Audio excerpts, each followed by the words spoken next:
bonsoir. Bonsoir.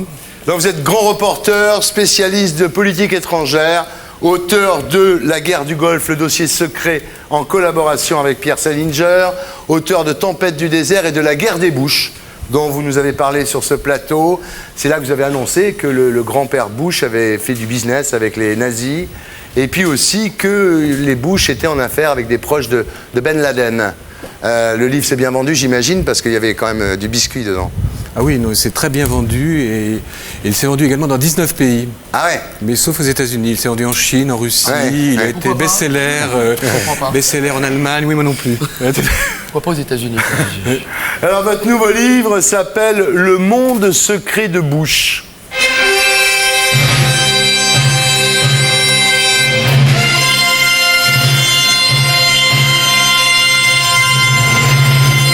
Alors la question que vous posez dans ce livre, Éric Laurent, intéresse tout le monde. La question, c'est qui gouverne réellement l'Amérique, voilà. Hein? Alors ça commence avec l'élection de W, une élection contestable avec 337 576 votes de moins que le perdant. Le point de départ de cette enquête que j'ai menée aux États-Unis, c'était en effet ça, cette élection qui était étrange, controversée, et dans laquelle j'ai découvert que notamment deux juges de la Cour suprême qui ont fait basculer le vote en faveur donc, de George W. Bush étaient des proches à la fois de la famille Bush, et l'autre aussi était mêlé à des milieux d'extrême droite. Donc élection contestable et contestée. Et ce que vous racontez dans votre livre de plus grave, c'est que le jeune Bush, W, a vaincu son complexe par rapport à son père et sa dépendance à l'alcool grâce à la Bible. Et depuis, c'est un illuminé, quoi. Et Jésus, dit-il, est son penseur préféré. Sa mère le prend pour Moïse. Enfin, c'est très inquiétant quand on lit votre truc. Hein. Oui, non, le vrai problème, c'est que le seul livre, ou le premier livre que George W. Bush ait lu, de la première à la dernière ligne, c'est à l'âge de 39 ans, la Bible. Ouais. Mais dans des conditions assez précises, c'est qu'en effet, il traversait une crise personnelle grave, il buvait, son ménage battait de l'aile, et donc il y avait un de ses amis qui traversait également avec des grandes difficultés, un Texan comme lui, et qui est aujourd'hui son ministre du Commerce. Ouais, bon. ouais. Et pendant 2 ans, ces hommes, deux hommes qui aujourd'hui ont des postes clés, sont immergés dans, en effet, donc, la lecture attentive de la Bible, et d'où Bush est ressorti transfiguré, en disant « j'ai trouvé un ami en la personne de Jésus ». Et il a d'ailleurs dit peu après, juste après son entrée à la Maison-Blanche, il a dit à un groupe, en effet, donc, de responsables religieux, il a dit, vous savez, je suis persuadé que Dieu a une mission pour moi, autrement je ne serais pas là, je serais dans un bar du Texas et non pas dans le bureau ovale. Et alors, ce qui est plus grave, évidemment, c'est l'entourage. Alors il y a beaucoup d'illuminés autour de lui, hein, beaucoup qui croient au retour de l'Antéchrist, au retour du Messie. Enfin, on est dans un délire absolu. Oui, moi ce qui m'a intéressé, ce que j'ai trouvé fascinant dans cette enquête, c'est qu'au fur et à mesure que j'avançais, on trouvait en effet des personnages qui sont des personnages extrêmement inquiétants, qui croient en effet que nous sommes à la veille de la fin du monde. Alors on pourrait penser que ce sont des marginaux. Ils sont entre 15 et 18 millions donc, d'électeurs qui soutiennent George W. Bush et qui sont des chrétiens fanatiques, opposés, mais absolument opposés à tout ce qui est en effet libéralisation des mœurs, évidemment, avortement, n'en parlons pas, contre l'aide aux pauvres, aux déshérités, aux faibles, car ils ont une haine farouche pour les faibles, en plus, c'est vraiment bon. Et sur l'autre versant... C'est en ça qu'ils ne sont pas très chrétiens, on pourrait dire. Ils ne sont pas très chrétiens. Et sur l'autre versant, ils ont une fascination également, parce qu'ils pensent que c'est là, justement, la terre du jugement dernier, ils ont une fascination pour Israël, parce qu'ils pensent que nous sommes à la veille dans la nouvelle Armageddon, et l'Antéchrist est déjà sur Terre, ils le disent, il est déjà sur Terre. Nous sommes entrés dans la lutte du bien et du mal, et il va y avoir bientôt le retour, en effet, donc, du Messie, mais un Messie qui sera chrétien. Et ce Messie réinstaurera le royaume de Dieu. Mais, alors, évidemment, ne survivront dans leur logique que les vrais chrétiens. Ou ceux qui se convertissent. Ni les juifs, ni les musulmans. Voilà. Et comme le disait d'ailleurs un observateur juif, il me dit, vous savez, c'est une pièce qui ne nous concerne pas tellement, parce que c'est une pièce en 5 actes, dans laquelle les juifs disparaissent au 4e acte. Oui. Voilà. Alors effectivement, il y a beaucoup de chrétiens sionistes, hein, comme vous les appelez. Oui, donc, c'est le terme qu'on leur donne. Autour de George Bush. Alors, est-ce qu'on peut dire aujourd'hui que l'exécutif américain est sous influence? C'est un exécutif qui est sous influence et en même temps c'est un exécutif qui est d'un cynisme incroyable parce que c'est véritablement le principe, faites ce que je dis, mais pas ce que je fais. Ouais. C'est-à-dire que, par exemple, vous avez donc des déclarations qui ont été faites par le vice-président américain Dick Cheney. Et Dick Cheney, avant de devenir vice-président, était le PDG de la plus grande société de services pétroliers au monde, qui s'appelle Halliburton. Et Halliburton, sa société, alors qu'il en était le président, a violé donc, et tourné l'embargo sur l'Irak pour vendre du matériel pétrolier à Saddam Hussein. Il y a aussi l'exemple extraordinaire du ministre, en effet, du ministre de la Défense, M. Rumsfeld. Et M. Rumsfeld, donc, qui a été au conseil d'administration d'un énorme groupe qui s'appelle ABB, qui est un groupe à la fois suisse et suédois, en l'an 2000 approuvé la vente par ce groupe donc, à la Corée du Nord de 2 centrales nucléaires. 2 centrales nucléaires. Il faut un truc et son contraire. Pays décrit comme l'axe du mal aujourd'hui. Ouais. Voilà. Alors, est-ce que, en disant ça, en disant que finalement, aux États-Unis aujourd'hui, il y a une forte influence de ce que vous appelez les chrétiens sionistes, qui sont des alliés objectifs, en tous les cas, du Likoud pour le moment, en tous les cas, en disant qu'autour de George Bush, il y a beaucoup de juifs qui sont liés au Likoud, est-ce que vous ne prenez pas le risque d'alimenter la théorie du grand complot juif mondial Non, certainement pas, j'en voudrais. Bien entendu, non. Non, il n'en est pas question. Mais enfin, vous dites quand même que dans le clan des Faucons, les pro-israéliens, le 11 septembre a été une opportunité, très magnifique. bienvenue pour mettre en pratique leur politique, et que la guerre d'Irak n'est qu'un premier pas, en fait, par rapport à un remodelage du Moyen-Orient. Mais regardez aujourd'hui la polémique qui se développe sur les armes de destruction massive, sur le fait qu'on ne les trouve pas, sur le fait qu'on ait en effet donc, sciemment probablement menti, et certains des Faucons le reconnaissent ouvertement, avec une espèce de cynisme tranquille. Ils ont dit, en effet, on a choisi la solution qui pouvait rallier la plus large opinion. C'est quand même tout à fait étonnant. On a menti au peuple américain. La guerre a été décidée à l'aide de faux rapports. C'est ce qu'on voit à Londres, aujourd'hui à Washington. On a menti au peuple américain, on a menti à l'opinion internationale, mais aujourd'hui, c'est quand même extraordinaire, la mise en condition à travers la presse, justement, donc, et à travers un certain nombre de télévisions, notamment la chaîne du mania multimilliardaire Rupert Murdoch, qui est très proche des Bush, est telle que les Américains, 43% des Américains sont persuadés qu'on a quand même trouvé des armes de destruction massive à l'intérieur du territoire irakien, ce qui est extraordinaire. Grave. Mais d'ailleurs, Paul Volkovitz, qui est un faucon, qui est un néoconservateur, a déclaré récemment dans Vanity Fair que les armes de destruction massive étaient en fait une raison bureaucratique et c'était une invention complète. Même lui le dit dans un journal qui est certes réservé à l'élite américaine, mais qui est quand même publié aux États-Unis, quoi. Bien sûr, oui. Ouais. Mais bien sûr. Quel cynisme. Mais quel cynisme, oui. Ouais. Mais vous savez, c'est un... On s'est foutu de votre gueule, on vous le dit, c'est pas grave. Voilà. Il faut ajouter une composante aussi qui est extraordinaire et que j'ai découvert, c'est Moon. La fameuse secte Moon. Et le fondateur de la secte Moon est très proche, très proche, vraiment de Bush. Il a soutenu donc George W. Bush, il a soutenu le Bush père lorsqu'il s'est présenté à la présidence. Et Bush père accepte de faire des conférences pour donc Moon à travers le monde et pour les organisations de Moon à travers le monde et payer ça ailleurs, bien qu'il soit millionnaire, payer $100 000 l'heure. Et il y a une espèce d'alliance extraordinairement contre nature entre cette extrême droite fanatique et Moon, qui est une secte dangereuse puisqu'elle est interdite dans de nombreux pays. Ça fout le frisson, non? Ah non, mais ça fait flipper, hein. Franchement. À chaque fois qu'il vient, c'est. Chaque fois qu'il vient. Quand t'es là, t'as pas envie que tu sors plus de chez toi, quoi. Non, c'est vrai. Quand vous êtes venu la dernière fois, tout le monde m'a dit, attends, le grand-père Bush, il faisait du business avec les nazis. Mais le peuple américain, ils le soutiennent aveuglément, on va savoir. Le peuple américain, ils sont intoxiqués, ils sont totalement désinformés, oui, bien sûr. C'est ça qui file le bourdon et le frisson. Ils informent en déformant. Parfait. Non, c'est ça qui est effrayant. Et il y a un certain nombre de relais dans la presse et à la télévision et dans les journaux qui ont servi effectivement, donc efficacement, donc, à relayer à la fois ces thèses et ces idées. Parce que quand je dis la bataille des idées, il y a, ce que je raconte, il y a un certain nombre de fondations d'extrême droite, notamment il y a un personnage fascinant. Il y a un personnage qui s'appelle Scaife Mellon. Scaife Mellon, qui a été le premier d'ailleurs à financer. Les Mellon, c'est la famille la plus riche des États-Unis et avec les Rockefeller. Et les Mellon, donc, sont des banquiers. Ils possèdent en effet d'énormes intérêts dans le pétrole. Scaife Mellon est une espèce de personnage, une espèce de milliardaire qui vit reclus. Totalement reclus, et à Pittsburgh. Et il a utilisé son immense fortune, plus d'1 milliard de dollars, pour financer des institutions qui sont aujourd'hui des institutions qui sont installées donc créées depuis 20 ans et qui ont totalement remodelé le paysage social. C'est-à-dire qu'il a, en effet, mais je veux dire, par exemple au niveau des mœurs, ils ont lancé une véritable bataille contre les pauvres, une véritable bataille en faveur du racisme et de la reségrégation. Il y a par exemple un des penseurs américains, donc aujourd'hui les plus connus, qui explique qu'il faut abolir l'acte sur l'égalité raciale de 1964. Donc c'est là, il le dit clairement. Et qu'on a le droit, en effet, on devrait avoir le droit de discriminer aussi bien donc en matière d'emploi qu'en matière de logement.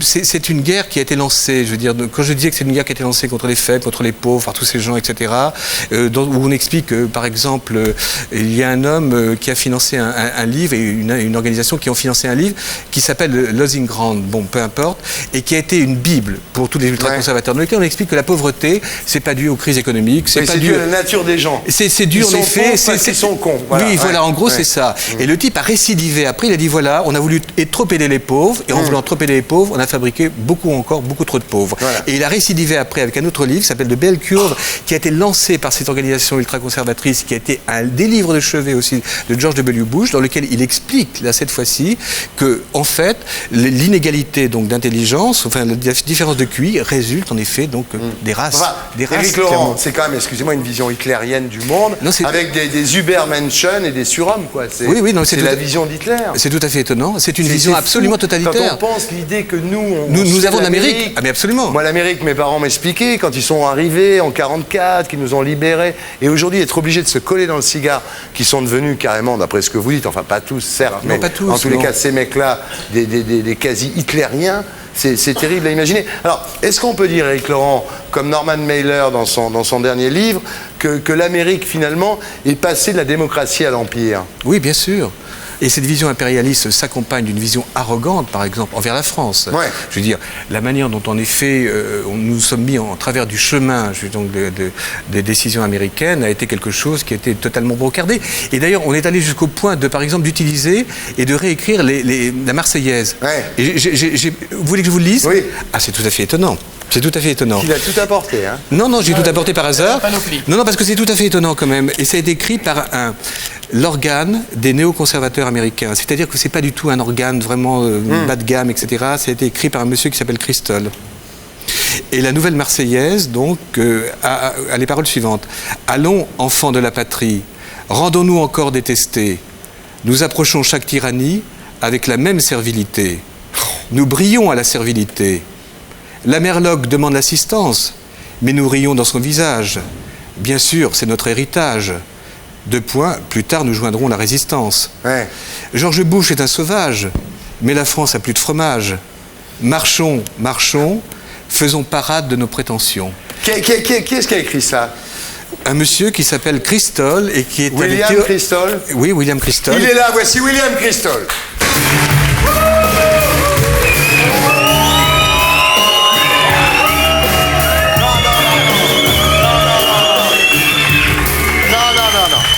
S'il vous plaît, bonsoir. Excusez. Good evening. Bonsoir. Excusez les cris qui vous ont accueilli, Monsieur Christol, c'est à cause de la Marseillaise. On va essayer de discuter tranquillement. Vous avez 50 ans, vous êtes directeur de l'hebdomadaire Weekly Standard, vous êtes un intellectuel, néoconservateur, le plus en vue d'ailleurs des néoconservateurs, vous êtes un petit peu le parrain, on pourrait dire, des néoconservateurs. Vous animez un think tank, un réservoir de pensée, une cellule de réflexion, qui s'appelle Projet pour un nouveau siècle américain, avec votre ami Laurence Kaplan, voilà, avec qui d'ailleurs vous co-signez un livre qui s'appelle Notre route commence à Bagdad, et c'est aux éditions Saint-Simon.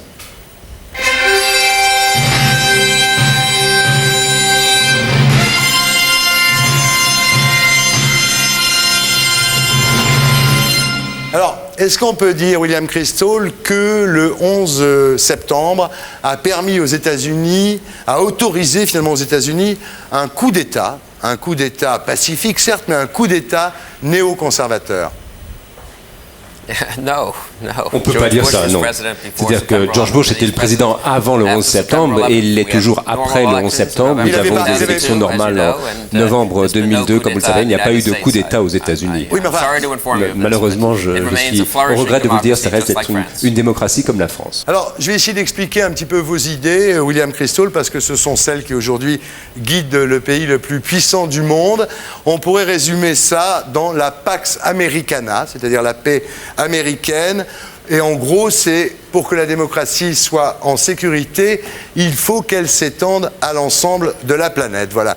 Quitte pour cela à utiliser la force, et c'est vrai que les États-Unis ont aujourd'hui une armée qui est mondialement invincible, quitte pour cela donc à déclencher la 4e guerre mondiale, puisque pour vous la 3e c'était la guerre froide. La théorie, c'est d'imposer la démocratie dans le monde entier, enfin la démocratie version américaine dans le monde entier, même par la force. Quelquefois, il faut effectivement résister à la résistance par la force, et si on élimine un dictateur, c'est pour promouvoir la démocratie. On ne va pas remplacer un dictateur par un autre. Alors, en fait, aujourd'hui, d'après vous, ce qui peut arriver de mieux au monde, c'est que l'Amérique réussisse sa mission universelle, sa mission civilisatrice. Effectivement, nous pourrions aider beaucoup de pays de cette façon. On pense à l'Irak, on pense même à l'Arabie Saoudite, où il y a effectivement des gens qu'on aimerait bien libérer. Malheureusement, bien souvent, nous ne pouvons pas intervenir. On ne peut pas essayer de redresser les dictateurs. Quand les dictateurs nous menacent, ou menacent leur région, là, quelquefois, il faut quand même y résister. Est-ce que c'est pas ce que vous avez fait avec les Indiens du Far West, finalement? Vous leur avez apporté la démocratie, mais vous avez tous tué quand même, non?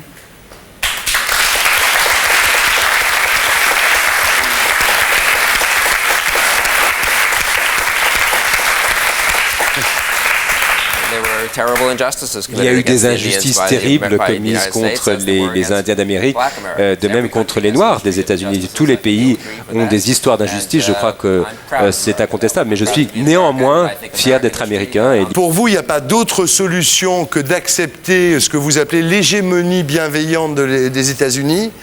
C'est la seule solution pour le monde aujourd'hui, un petit peu comme le serf au Moyen-Âge, accepter l'hégémonie bienveillante de son seigneur. Là encore, je n'exige pas que la France nous suive. Oui. La France a le droit d'être en désaccord avec l'Amérique.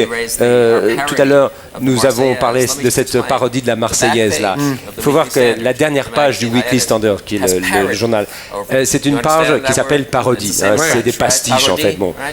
Le mot, c'est une page d'humour, vous voulez dire. Donc c'est une page d'humour, effectivement. C'est une parodie de la Marseillaise. Il y a quand même un truc, nous les Français, si vous voulez, on a déjà essayé d'exporter la démocratie, on a déjà essayé d'exporter l'esprit des Lumières, les principes de 89, on l'a fait, ça s'appelait la colonisation, on est parti dans tous les pays du monde pour leur expliquer que ça allait aller très bien s'ils étaient démocrates. Ça n'a pas marché, ils nous ont virés. Au nom des principes qu'on leur avait enseignés d'ailleurs souvent. Est-ce que vous pensez que l'Amérique ne se prédispose pas au même refus en exportant ses valeurs, un peu de force dans le monde entier? Si l'Irak devient une démocratie et nous disent eh bien merci l'Amérique, maintenant partez, nous serons ravis de partir. De même que les États-Unis ont quitté la France après la Deuxième Guerre mondiale, ou quand De Gaulle a demandé à l'OTAN de quitter la France, eh bien nous sommes partis sans problème. Il y a des dictatures où il faut réagir, nous ne sommes peut-être pas d'accord sur la façon de réagir, mais cette rhétorique sur l'Empire américain, les serfs et tout ça, je crois qu'on s'éloigne de la réalité. Le monde ne fonctionne pas de cette façon. Certes, les États-Unis sont le pays le plus puissant du monde, c'est incontestable, ce qui nous donne des responsabilités particulières, notamment, comme vous l'indiquez, le droit ou l'obligation de se servir. Bien. Éric Laurent, je dois dire, vous ne saviez pas que William Crystal était là ce soir, quand vous avez lu la parodie de la Marseillaise dans le Weekly Standard. M. Crystal déteste, en effet, je le disais tout à l'heure, les faibles, les pauvres, effectivement, les déshérités. Vraiment, il ne les aime pas du tout. Et vraiment, il milite vraiment pour qu'on les combatte. Oh, oui, je pense. Vous le savez, bien sûr, le courant que vous représentez, bien sûr. Mais quelque part, M. Crystal, ce qui est tout à fait étonnant, c'est que... Vous croyez que je n'aime pas les pauvres? C'est ce qu'on croit. Mais ce qui est tout à fait étonnant, c'est que vous-même, vous êtes un assisté, M. Crystal, parce que votre journal est financé par Rupert Murdoch, totalement par un mania de la presse ultra-conservateur qui, en effet, dicte une ligne précise, probablement. Vous êtes, en effet, sur la chaîne Fox News, qui ressemble, en effet, donc, je vais dire, véritablement à l'information réelle, autant qu'une chaîne, par exemple, de télévision du temps de l'Union soviétique. Voilà. Attendez, non, ce que je veux dire, c'est que pour une fois qu'on a un néoconservateur, c'est le premier qu'on a, c'est le premier qui peut s'expliquer en France à la télévision, je crois qu'on n'en a jamais vu d'autres, sinon en duplex, donc soyez gentils, répondez, William. Mais à la fin, on pourra lui bourrer la gueule ou pas? Ouais. Répondez, William. Je ne sais même pas par où commencer. C'est une telle caricature que l'on est en train de faire de mes propres positions et de celles des néoconservateurs. C'est vraiment la version caricaturale. C'est comme si on faisait un portrait complètement débile de la France. Ça d'ailleurs, aux États-Unis, il y a un peu de caricature de la France dans les journaux américains. C'est le même genre de choses, c'est du même niveau. C'est comme si on commençait à croire à ces sornettes.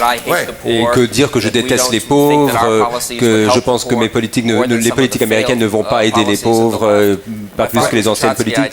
Certes, je suis certes conservateur, je n'en rougis pas, mais tout le reste, c'est vraiment de la caricature. Il suffit de regarder la chaîne, effectivement, Fox News pour en effet voir l'ampleur de la caricature. N'importe quelle personne, par exemple, durant la guerre du Golfe ou avant la guerre du Golfe, qui émettait la moindre réticence quant au bien fondé de cette intervention ou quant à la politique étrangère américaine était mais littéralement insulté. C'était vraiment monsieur Christol. Il suffisait de le regarder tout ça, c'était la chasse aux sorcières, réellement. Le Weekly Standard que je publie est indépendant sur le plan politique. Je ne suis pas toujours d'accord avec Rupert Murdoch, qui d'ailleurs ne nous dicte pas notre ligne de pensée. Alors on peut critiquer le journal, mais on ne va pas dire c'est Murdoch qui est le propriétaire, ergo c'est un journal, c'est un torchon d'extrême droite. La Fox News a joué un rôle utile aux États-Unis pour apporter un point de vue différent à la télévision. Il y avait d'ailleurs souvent des émissions, des débats où on posait des points de vue. Et vous trouvez également, M. Christol, que les propos, par exemple, de cette parodie de la Marseillaise, sont d'une grande qualité, vraiment, et d'un bon goût? La parodie de la Marseillaise. Non, mais je pose. Est-ce que c'est aux autres de juger? Et de bon goût? 48 parodies par an, certaines parodies sont plus drôles que d'autres. C'est terrible parce que j'ai l'impression, c'est horrible, j'ai l'impression qu'avec les Américains, là, en vous voyant peut-être parce que c'est vous, mais j'ai l'impression qu'on ne se comprend plus, qu'on ne parle plus de la même chose, qu'on avait quelque chose en commun jusqu'au 11 septembre. Effectivement, nous sommes peut-être éloignés depuis le 11 septembre. Nous avons été attaqués, nous avons réagi, peut-être que nous avons trop réagi, je ne sais pas, c'est une position, mais il ne faut pas se dire que s'il y avait eu un président démocrate, ça aurait été la même chose. Si Al Gore avait été élu, ça aurait été pas de chose. Hillary Clinton a voté pour la guerre en Irak. Elle a soutenu Bush. Donc c'était une position bipartisane aux États-Unis, démocrate et républicaine. Nous avions peut-être eu tous tort, mais d'ailleurs l'avenir nous le dira. Je reviendrai peut-être dans 2 ans, on verra si nous avons eu raison ou tort. Si la situation en Irak s'est vraiment détériorée, si les armes de destruction massive se sont déployées partout, peut-être effectivement les armes de nous sommes trompés. Mais j'espère que les choses iront mieux. Les armes de destruction massive, pour le moment, on ne les trouve pas. C'est vrai, on ne les a pas encore trouvés, j'espère. Je pense qu'on finira par les trouver. Est-ce que vous comprenez, William Christol, qu'aujourd'hui, pour nous, Français, les États-Unis, qu'on a considérés un peu comme notre grand frère, les gens qui sont venus nous sauver 2 fois la mise contre les Allemands à 2 fois, est-ce que vous comprenez qu'aujourd'hui, on ait peur de vous, on a l'impression qu'à la tête de votre pays, il y a un type qui est prêt à faire à peu près n'importe quoi, on a peur? Je peux comprendre cela. Ça fait quelques jours que je suis ici, je lis la presse française, je crois comprendre la situation. Peut-être que la diplomatie a échoué de notre côté, mais il ne faut quand même pas exagérer ce qu'ont fait les États-Unis. Nous avons mené la guerre en Afghanistan pour nous débarrasser des talibans, nous avons mené une autre guerre pour nous débarrasser de Saddam Hussein. L'avenir nous dira si nous avions eu raison ou tort. Je pense que nous avons fait ce qu'il fallait pour les Irakiens et pour la paix au Proche-Orient. Mais la vraie question, c'est que vous décidez, et ça sera la conclusion, vous décidez d'intervenir dans un certain nombre de pays en disant voilà, celui-là il nous plaît pas, on fait une guerre préventive, vous avez réintroduit l'idée de guerre préventive, nous on a la suprématie militaire, on intervient où on veut dans le monde pour régler les affaires du monde. Est-ce que vous comprenez que vous vous érigez en gendarme du monde? En prenant le pétrole de la planète. Au passage. Mais peut-être que quelquefois, le monde a besoin d'un gendarme. Disons que si nous intervenons 10 fois dans les 10 années à venir et que nous commençons à éliminer des démocraties à cause de la destruction dans le monde, alors là, évidemment, je serais contre. Pour l'instant, nous sommes intervenus 2 fois. Bill Christol, vous l'avez déjà fait. Quand vous virez Allende pour mettre Pinochet au Chili, vous attaquez une démocratie. Allende avait été élu au suffrage universel et vous l'avez délogé. Donc, Mais je dirais Bon, je n'étais pas un néoconservateur reconnu à l'époque, je ne sais pas si c'était un bon choix ou non, mais là, ici, en décembre 1941, on a appris qu'on ne peut pas simplement attendre de se faire attaquer, et l'Amérique a attendu trop longtemps avant de réagir à la Deuxième Guerre mondiale. Et la période de la guerre froide est la même chose. Au cours des 10 dernières années, des années 90, depuis la fin de la guerre froide, on a remarqué que l'Amérique était trop lente et non pas trop rapide. Le 11 septembre a été un cri d'alarme, et je crois que maintenant nous pourrons peser chaque cas à sa valeur. J'espère qu'on n'aura pas besoin de la force militaire. Les Américains n'aiment pas aller faire la guerre, et Bush n'aime pas envoyer des boys, des soldats américains faire la guerre. Oui, non, il y a tout de même une chose troublante. Il y avait quand même un ordre international. Il existait en effet donc un organisme de concertation qui était l'ONU. Il n'y avait aucune urgence à déclencher ce conflit. Les Nations Unies ont simplement regardé les gens se faire tuer au Balkan, au Rwanda. Les Nations Unies peut-être sont unies des nobles, mais ils ne savent pas sauver des vies. Merci beaucoup, merci, c'est très courageux d'être venu en France. Et là, tout le monde en parle.